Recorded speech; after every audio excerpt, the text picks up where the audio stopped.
আগের দিন শপিং করে ফেরার পথে হারপের একটা দোকান থেকে এই চোখ দুটো কিনেছিলাম। আরে না না, এগুলো কোনো আসল চোখ না, এগুলো একটা ক্যান্ডি। তবে এর ভিতরে কি আছে সেটা নিয়ে আমি আলাদা করে একটা ভিডিও বানাবো।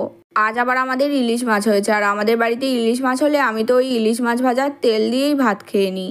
খাওয়া দাওয়া সেরে আজ আবার একটু আইসক্রিম খেতেও মন করছিল, তাই কর্নেটো আনিয়েছিলাম। বেশ কয়েকদিন ধরেই আমাদের কারখানায় সিসিটিভি ক্যামেরা লাগানোর কথা চলছিল, আর আজ ফাইনালি ক্যামেরা লাগাতে লোকও চলে এসেছে। এই যে ক্যামেরা লাগানোর কাজ মোটামুটি কমপ্লিট হয়ে গেছে, আর কাজ কমপ্লিট হতে দুপুর গড়িয়ে বিকেলও হয়ে গেছে। এরপর বিকালে মুনমুন দিদি আসায় মা ওর জন্য যে শাড়িটা কিনেছিল সেটা ওকে দিল। শাড়িটা দেখে ও বলল, মাসি রংটা খুব হালকা হয়ে গেছে। তাই মা বলল, ঠিক আছে তাহলে পাল্টে দেবো। আজ দুপুরে বেশ ভালোই রোদ দিয়েছিল, কিন্তু হঠাৎই সন্ধে নামার মুখে মুষলধারে বৃষ্টি শুরু হলো।